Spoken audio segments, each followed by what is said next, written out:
interwebs, welcome to Let's Build Computers.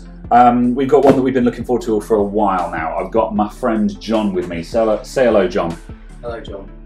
Well done. Alright, so this is John's PC. We've done a build in this we've seen John's PC in the past before, and he's back with another case that he doesn't need, but we really want it because it's really pretty. It's the NZXT H200i. Now, they've released several of these. There's a H200i, a 400i, and a 700i. So this is the baby one. This is the ITX version. And there's not many of these floating around because most people are buying the 400 or the 700. So this is a tiny little computer. So let's get it out of the box and have a look at it.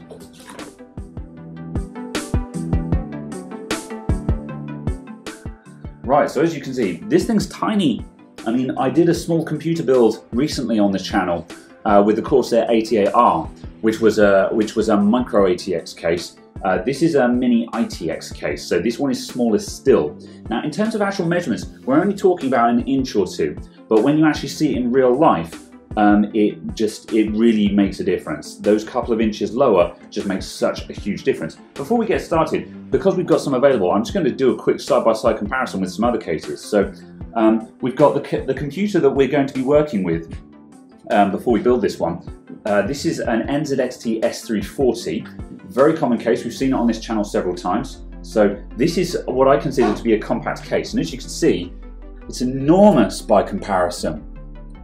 This is, as I consider this to be a small case. This is this will take a full-size ATX motherboard, but it's still fairly compact.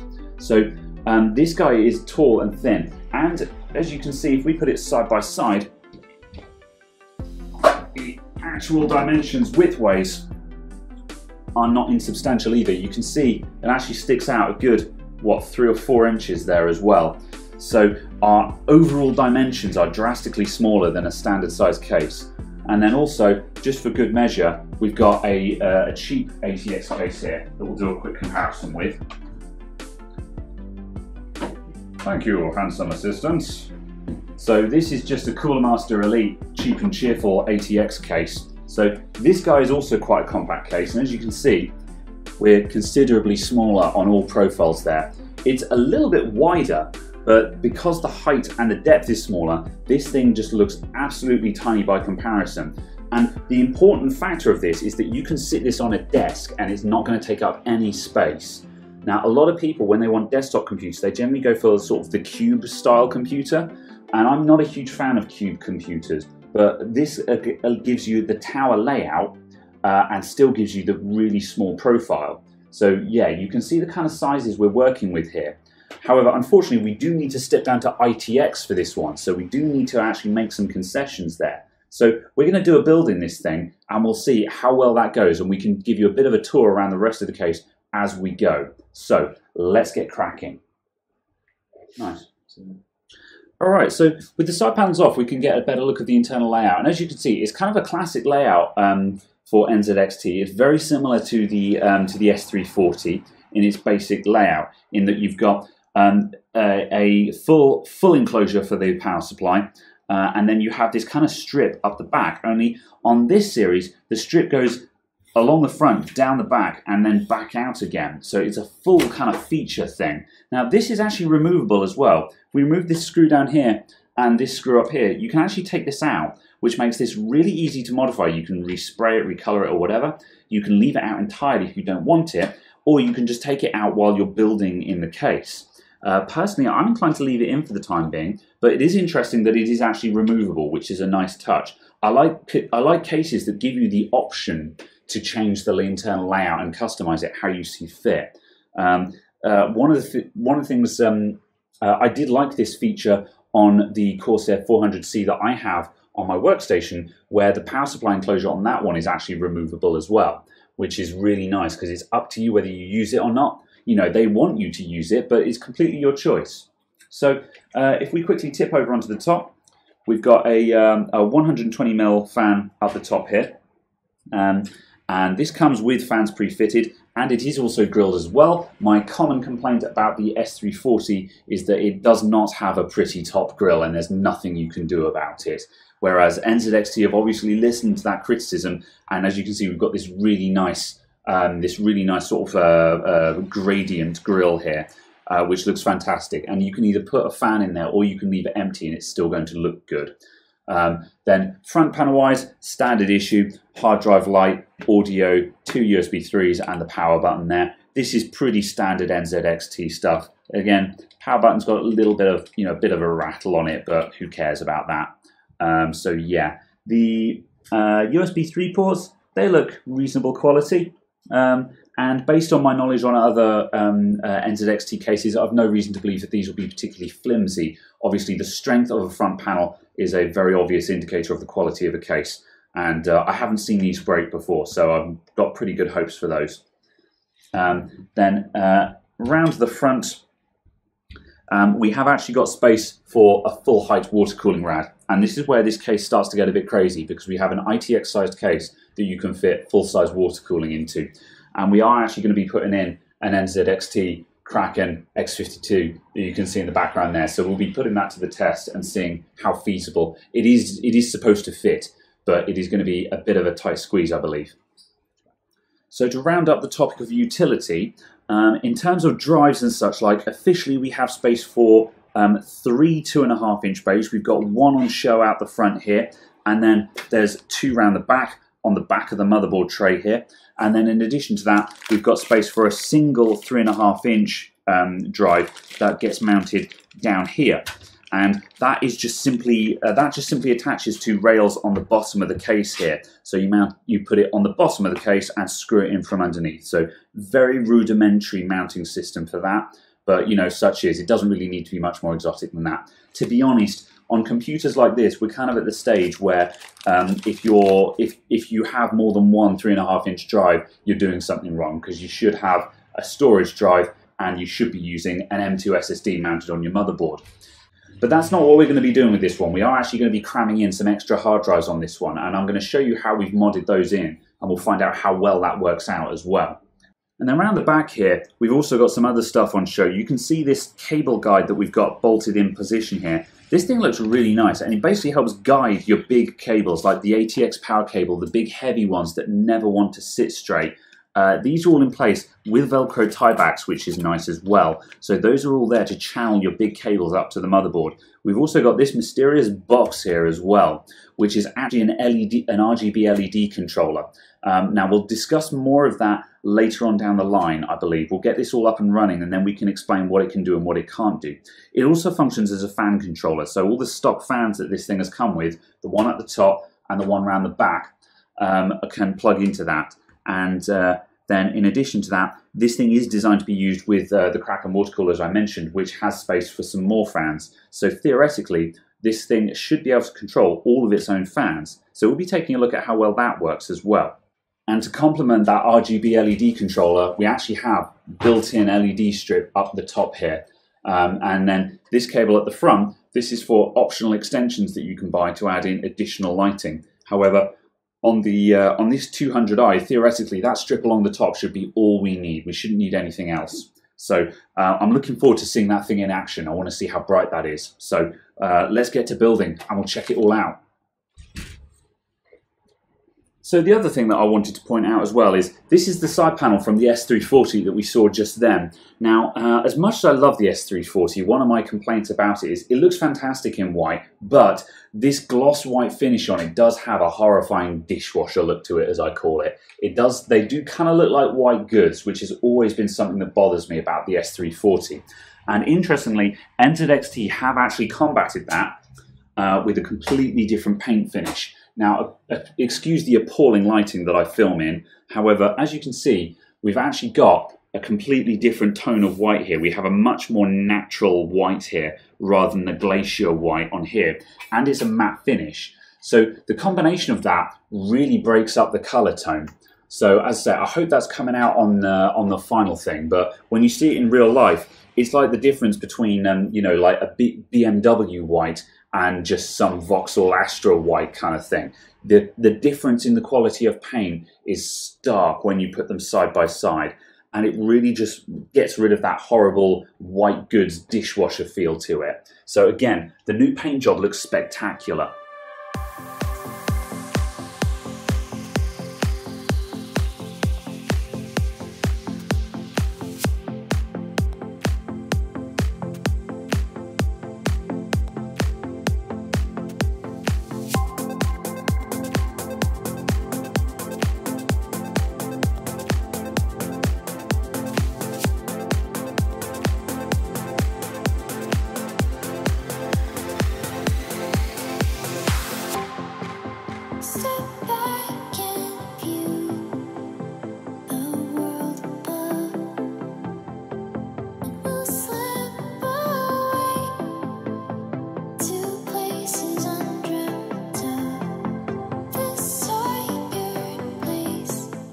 because the ATX connector on the motherboard we're using is in a really bizarre location and up at the top of the board, we don't have as much slack on our ATX extension lead as we normally would, and that unfortunately means that we can't use the really nice cable tidy that's around the back of the case, because the connector where our extension meets the power supply is just going to be in the way.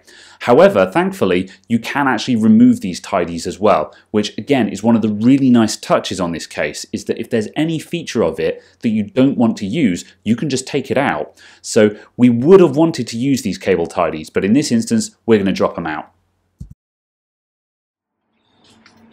Okay, so we actually have as I mentioned earlier on, we've got a low profile power supply to go in here. But just for argument's sake, we're going to trial fit a proper ATX power supply just to see how much space it actually takes up. So we just stick like 1 or 2 screws in there just to hold that in place. Now, on a normal build, I would say you'll be absolutely fine with an ATX power supply. However, the reason why we're not going to be fine is that we're going to be modding in some extra hard drives on this thing, which means we're going to have very little cable dump space. So we've got a hard drive pack here that we're going to mount internally, and that's going to use up. We've actually got a reasonable amount. Yeah, that's cool. So we've got a bit of space there, and then we've got a radiator that's going to be coming down here. So actually, when all is said and done, we're going to have no space for our cables, and we do need some cable dump space. We've got a bit at the side here. You can coil up cables down the side of the power supply like this. So that's how you could bury the cables and make it all fit. I think that hypothetically we could fit everything in here if we wanted to. But we have the Corsair SF450 on hand, which is probably about 50% smaller than this thing is, which is going to give us loads of dump space. So we're going to stick that in there. So the important thing is you can use an ATX power supply in this, but if you're going to start modding in extra hardware and fully load this thing, you will appreciate the SF power supply. For me, I would say it's a matter of, do you have an existing power supply or not? If you're buying a power supply, you may as well get the low profile. If you already have an existing power supply, I would stick with your existing ATX power supply. Unless, that is adorable. Look at that. That is freaking adorable. Look at that tiny little power supply. So standard ATX power supply, 150mm wide, 125, and the depth we've got 140 deep and 100 deep. That's 5 centimeters shorter and another couple of centimeters narrower, but that is the depth of it that really counts. This is not a big power supply by any stretch of the imagination, but that, just 100mm deep, that's fantastic.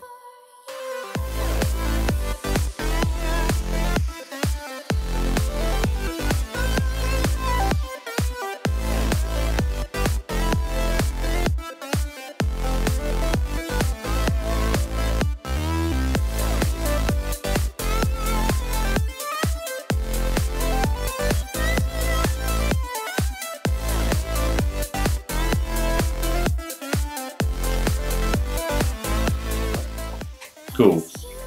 So this front panel comes off to attach. So then do you attach that to the radiator and then the whole thing goes in? Yep. Nice. That's kind of cool actually, to be honest. So you can hook everything up and then just run it into the front of the case. Let's move that to one side. So we're putting our fans on the back of the rad, right? No, they're going to go on the front. Okay, yep. So you're doing. They're gonna go like that. Okay. Are you not putting them the other way around? So they're intaking into the computer? That is what I intended to do. Yep, good. It's just trial fit. Yep. So that is the orientation. Nice. Okay. And then finally, since you won't be able to see the labels anyway, you may as well then rotate those fans 180 degrees so the wires are at the back. Yep. And then... Yeah, so they want to go like that. Yeah. Yeah, that looks good. All right. Cool. All right. Will those bolts go all the way through? I think they will actually. You're right. Yeah. Sweet. Okay.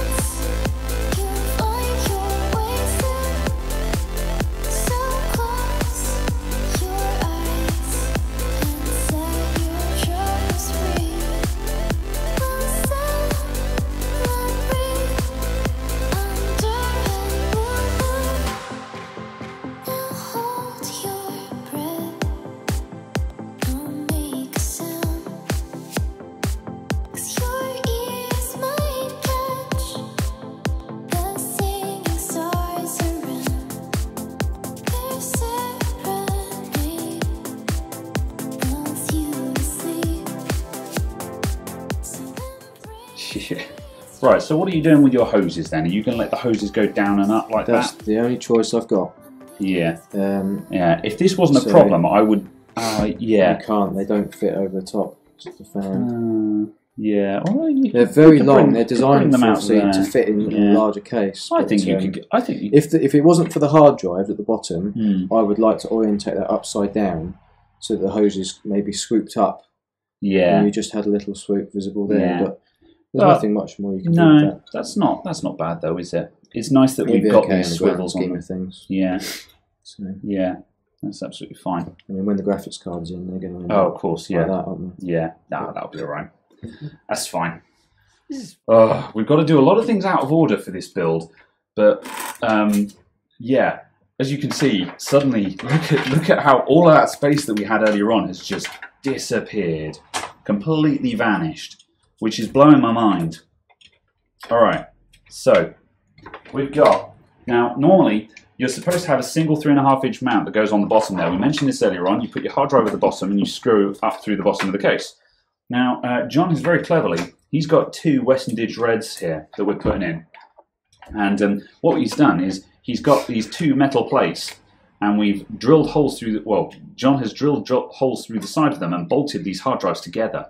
So now we've got this hard drive pack, which we then screw to the bottom of the case. And the other one is held in, supported by those plates. So that's how we're going to mount multiple hard drives in this thing. And it's going to fit by the hair on your chest. So let's see how well this works for realsies.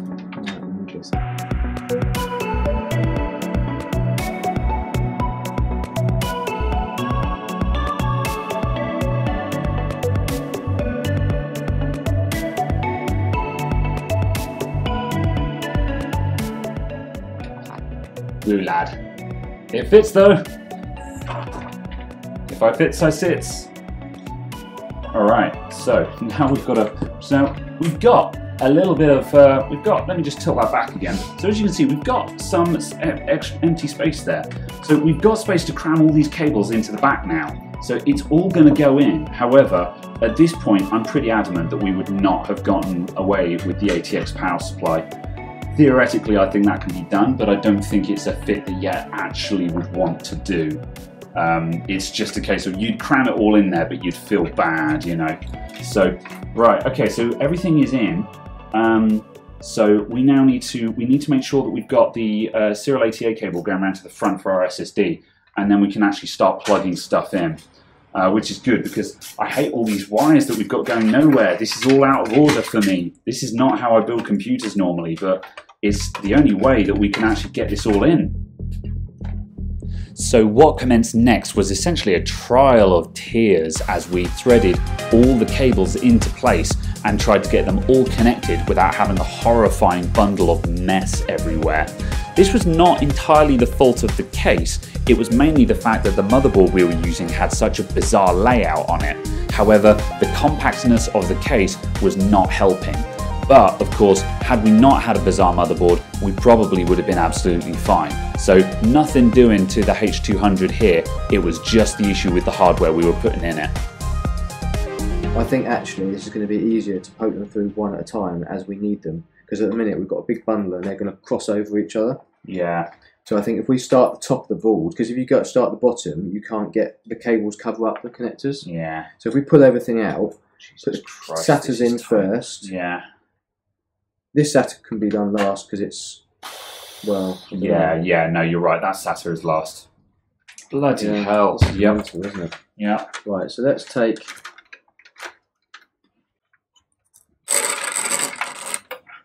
Imagine the job it would be to change the motherboard on this. Yeah. This motherboard's still untested as well. Oh, God, yeah. We probably we should have post-tested it. Yeah. We should have post-tested it. Cross your fingers. It's going to be fine, I believe. Okay, that's in. See, the thing is, this bit here is illustrating why I wanted to do the cables earlier on. Why I do the cables first. But then on the other hand, we needed to get all the big things in place so we could see the layout. This is such a catch-22, this build. You can't win whatever order you do it in. Because right now I'm just like, this is why I was trying to hook everything up earlier on, because I knew this was going to happen. but we needed everything to be in there to see where everything was going to go. Yeah. Oh, this is such a frustrating build. If this thing doesn't give proper PWM control, I'm going to be angry. Well, they're 4 pins. Yeah. So, should do, shouldn't They they? better, yeah. So, fan 1. Doesn't matter which is which, does it? No. As long as they're the right way up. I think it'd be good to know which is which when we come to...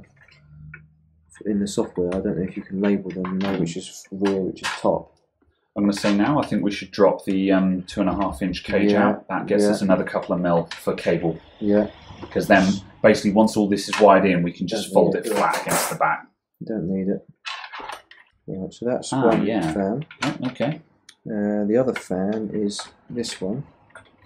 So this is longer, so this must be the top. Yeah, this must be the top fan. Yeah. Tell you what. So fan 1 is exhaust, fan 2 is top. Yeah, sure. I don't know if we need to know that, but if they end up having the ability to be labelled in the cam software, it'd be handy to know, wouldn't it?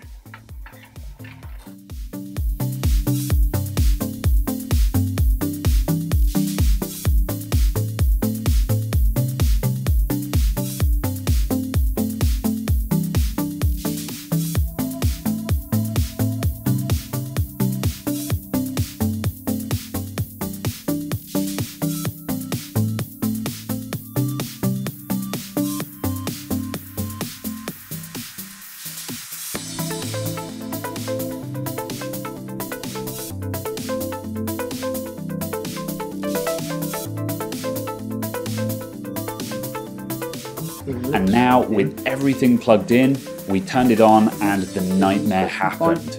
It didn't post. We started power cycling. We gave it a couple of turns because unused motherboards will commonly power cycle once or twice the first time you turn them on. However, after several attempts, it wouldn't start.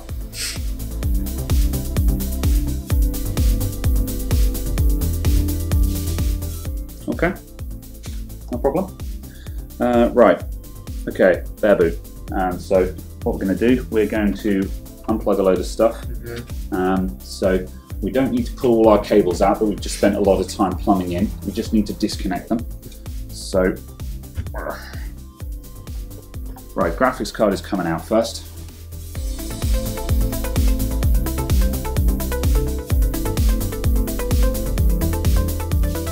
All right, no GPU.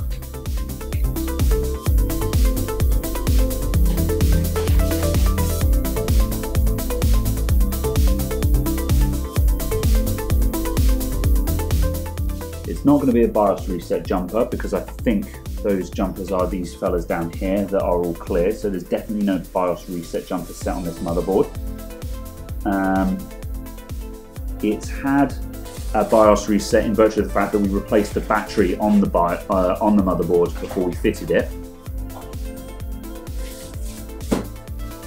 We have to consider the possibility that it's a CPU compatibility issue. Now I find that hard to believe because when we were initially considering buying this motherboard, we checked and we saw that the CPU was on the motherboard's compatibility list from its early BIOS. So we knew that it would not require a BIOS update, otherwise we wouldn't have bought it. So I'm going to disconnect the ATX power and we're going to reseat the RAM. Yeah, this motherboard also has the single point hold down RAM slots that I do not favour either. Yeah, so it might just be that the RAM was just not quite fitted properly. So reseat a slot.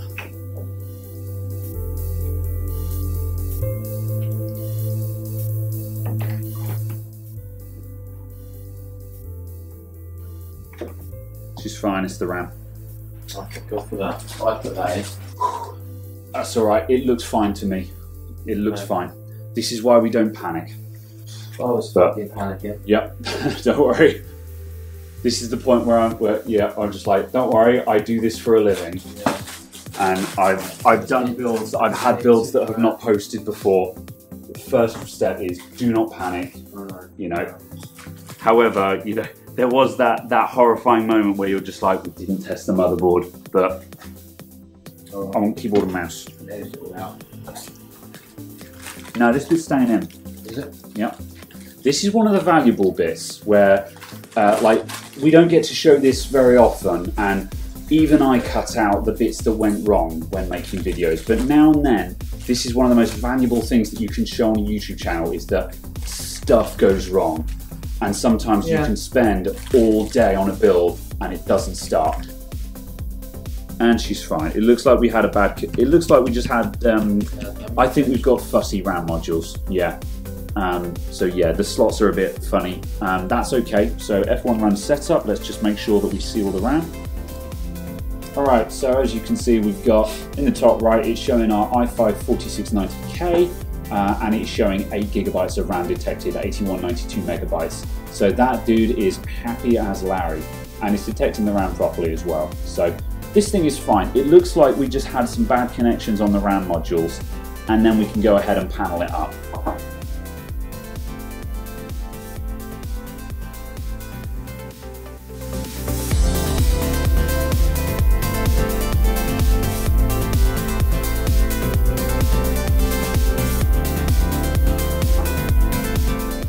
Right, and there it is. That's illuminated just on its internal lighting. As you can see, we've got plenty of light in there. The camera's being generous. It's a bit more romantic to the naked eye, but it still looks fabulous. It's just the right level of lighting, in my opinion. So we'll be doing some investigations into the RGB nature of this a bit later on. But yeah, we'll be screen recording that one. But look at that gorgeous Kraken water cooler right in the center. It's a black hole. It looks fabulous. Stunning. So after a long and complicated build, we've come back the next day, and now we're going to take a look at the NZXT cam software, which is controlling our fans and the LED light strip in the case. Okay, so firstly, the NZXT cam software is a bit of an interesting animal because it has a full suite of stuff. You have the cam software installed on your computer. Then you make a cam account or an NZXT account, and you have to log in to the software with this account, which at first I was a bit like, oh really, why do I need an account to change the color of the LEDs on my computer? So that's kind of a bit naff, but once you do that, you can then also do all of this stuff using the app on your phone as well, which is kind of cool. So you can monitor and control things from your phone. So that's kind of a nice touch. You get some really cool features in there. So it's a little bit, you know, I mean, people who've watched some of my other videos on stuff like my Corsair Master Keys keyboard review know that I don't like software running in the background, and I love stuff that isn't dependent on the software. The NZXT cam software is the opposite of that. It's everything that I hate about Corsair, where you need the software to do anything cool. But once you accept the fact that you're running that software, you can do lots of cool stuff. So let's have a look at that cool stuff. So here we are on just the dashboard thing. So as you can see here, it's just showing us information on CPU stuff, GPU stuff, you know, RAM storage, that kind of thing. It's a nice little home screen to be on. And what have we got on here? Can we advance? Oh yeah, we can also get graphs and stuff on that as well, which is nice. And I can pan across these graphs to get snapshot information as well. So we've got some really nice verbose information in there. That's nice. I like it. And likewise, I think we can scroll through these storages maybe. Yeah, we can scroll through that as well. That's kind of cool. So let's start going down the tabs. Now, firstly, to set things up, if I go down to the bottom here, we have this screen here where you can install the USB drivers for the three main things: the Grid Plus, the Hue Plus, and the Kraken software. Now, what would be nice is if this screen actually told you which of these were connected, which it doesn't. This always appears here regardless of whether this stuff is actually present, which is so-so, but fine, whatever. So take of that what you will. So on the second tab, we've got the specs of the computer that we're running on. So here we can see the basic headline figures of the computer. We've got some detailed information. Some of it is just kind of zeroed out. but it's kind of nice having these specs here. It's handy to see what is detected and so on. It's a nice touch. So I like it how they've put in the actual code of what we're looking at. So it's told us we've got a Haswell system and things like that. It even tells us our BIOS version, which is cool. So yeah, this is a nice touch. I like it. Next screen, games. Okay, so for this one, you can set up an overlay. So you can have an FPS and temperature overlay that you can view in games, which is handy. It's not critical. There's plenty of other software that can do this. But again, if you're trying to reduce the amount of software, having a single package that can do everything is a nice touch. I like it. Next screen, overclocking. So we do have basic overclocking settings for the CPU and GPU on here. The GPU overclocking, I had a fiddle with this this morning, and it was okay. You can manually dial in your figures, which is nice. So last night I put in just a basic overclock on the 960 in this computer. We dialed in plus 225 on the core clock, plus 300 on the memory. It was topping out at 250. The memory's got more in it, but that was with no additional power. So, you know, we were getting immediate results. However, the huge annoying thing about this overclocking system is that if you turn it on, it overrides the fan profile on your graphics card with this standard one, which kills your idle shutoff on your fans. And there's no silent profile by default. There's no option to use the standard profile. So you'd have to make a custom fan profile to override that, which is kind of annoying. Pretty much every other bit of graphics card overclocking software I've seen will allow you to manually, overclock while maintaining the stock fan curve. So that was kind of a game changer. But it's okay. It's cool that it's there. It's a very simple introduction to overclocking. So next screen, we have the CPU cooling and other smart device fans. So the smart device, this is the case's internal smart device, which has a three-way fan controller plus the LED lighting on it. So you can see that we have two fans connected to our smart device. And if we edit these fans, we can edit the name of them. And if we click edit, we can edit these fan profiles. We can either tie them all together or we can individually adjust them. So last night we dialed in a custom profile just to give 20% idle, ramping up as the CPU temperature rises. The default silent profiles are not particularly silent, in my opinion. You know, the default was like 40%, which is not silent to any stretch of the imagination. However, 20%, that was basically inaudible. So yeah, we dialed in some custom fan profiles, pretty decent. You can do it on a per fan basis or tie them all together on the same profile as you see fit. And then in addition to that, we can also edit the settings for our Kraken water cooler that we've put into this computer as well. But I'll show you more of that in the Kraken review that will come out as a separate video. So if we step over onto the lighting, we've got two options here. We've got the lighting for our Kraken, which we will cover in the Kraken review. And then we've got the smart device lighting.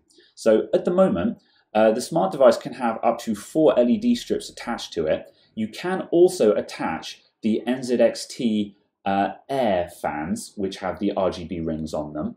However, the big deal breaker that really hacked us off about this case is you cannot daisy chain the RGB light LED strip and an air fan to the smart device at the same time. You can have LED strips or air fans, but not both, which is kind of sucky because all of the promotional pictures for this case feature both. And it's like, by the way, if you want to plug in your fancy air fans that you bought to go with this case, yeah, you got to buy the NZXT Hue for that. It's kind of a kick in the teeth because from an engineering perspective, there's zero reason why you can't have both of them on there. It's a very obvious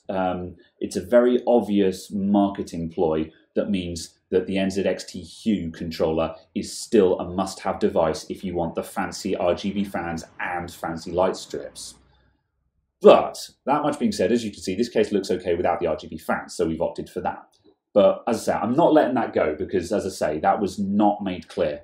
When, you know, in all of the pictures of this case, when you look at it on all the websites, it's got both in it.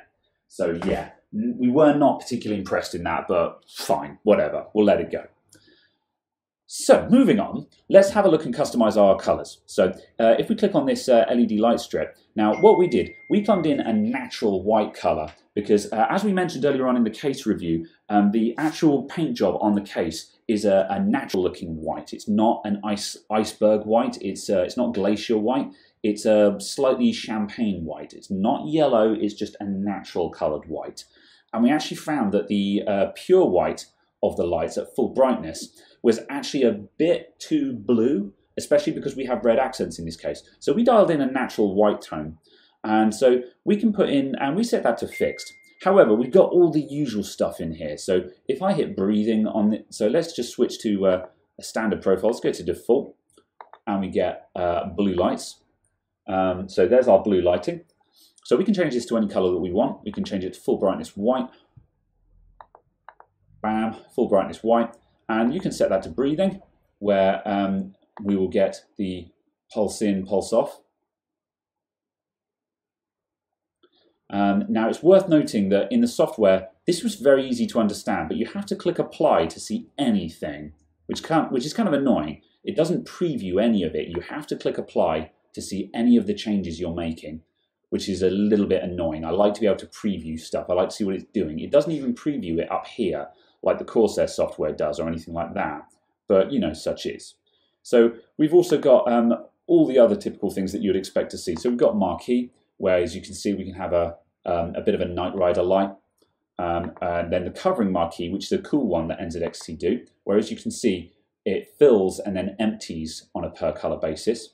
And then we've got the pulse, which is a good pulse actually. It's a flashing effect, but it has a slight ramp to it, so it's not quite as jarring as they normally are.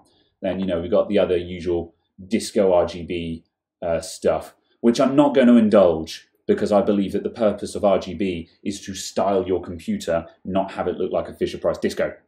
So we've also got some other stuff. What's candlelight? There's a bit of a flicker there. Yeah, it doesn't pick, that's kind of cool. It doesn't pick up on the camera very well, but we've actually got a little bit of candle flicker there. And I like effects like this because if you set this candle flicker to like a blue color, you can have a bit of a sort of a flickering blue and just get a bit of life in there. So that's what these programmable LEDs are really good for. What the hell is wings? Let's check that out. I'm kind of curious. Okay, that's kind of like the marquee shot, but we got two pulses, I think. So the idea of all these presets is that you can just add some life, bring the case to life, make it animated, you know, instead of just having that stock illumination of a torch shining at it. So the other thing we can do in here is we can also tie the lights to GPU temperature, CPU temperature, FPS and stuff like that. We've got some custom ones where you can combine certain effects to make your own custom effects. You can tie it to audio as well. So we've got so either musical sync, volume gain, or just bass pulsing and so on. And we've got the games options where for supporting games, you can have the game dial in colors to your computer. So as your health drops, your case turns from a healthy green to a very unhealthy looking red and so on. So yeah, so I'm going to stick this back on our natural white preset that we found, and that just gives us that nice pleasant white in there. So that's what that does. Now, in addition to that, I believe if you drill into the custom settings, you can do all kinds of cool stuff. But the actual quality of the lighting was very impressive. The fading is very smooth. The camera doesn't do it justice. But if you're looking for high quality RGB, this is it. You know, I mean, I just tore into NZXT for compatibility with the Hue Plus and so on. However, it is actually credit where it's due. It's very, very good.